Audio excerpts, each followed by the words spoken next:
সংসদ অধিবেশনের প্রথম দিনেই সাংবিধানিক বাধ্যবাধকতা অনুসারে ইন্টারিম গভর্নমেন্টের সময় জারি করা 133টি অধ্যাদেশ উপস্থাপন করা হয়েছে।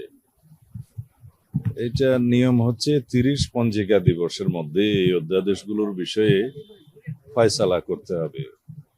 এবং যেহেতু পার্লামেন্টে মন্ত্রণালয় সম্পর্কিত স্থায়ী কমিটিগুলো এখনো গঠিত হয়নি, তো কার্যপ্রণালী বিধি অনুসারে বিশেষ কমিটি গঠনের নিয়ম আছে, সেটা করে দেয়া হয়েছে প্রথম দিনে।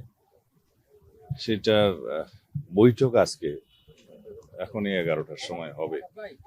সেখানে অধ্যাদেশগুলো নিয়ে আলোচনা হবে, কোন কোন অধ্যাদেশের বিষয়ে কি কি সিদ্ধান্ত হয় সেটা আমরা চেষ্টা করব যাতে দ্রুততার সাথে সিদ্ধান্ত নেওয়া যায়।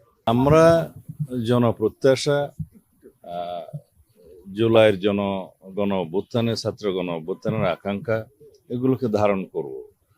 যেমন কিছু অধ্যাদেশ আছে এখানে জুলাই যোদ্ধাদের, তাদেরকে সেই নামে অভিহিত করা হয়েছে। গণ অভ্যুত্থানে যারা নেতৃত্ব দিয়েছে, অংশগ্রহণ করেছে, সেই বিষয়ে ইনডেমনিটি দেওয়ার একটা বিষয় অধ্যাদেশ আছে, যেমন এইগুলোকে আমরা গ্রহণ করব।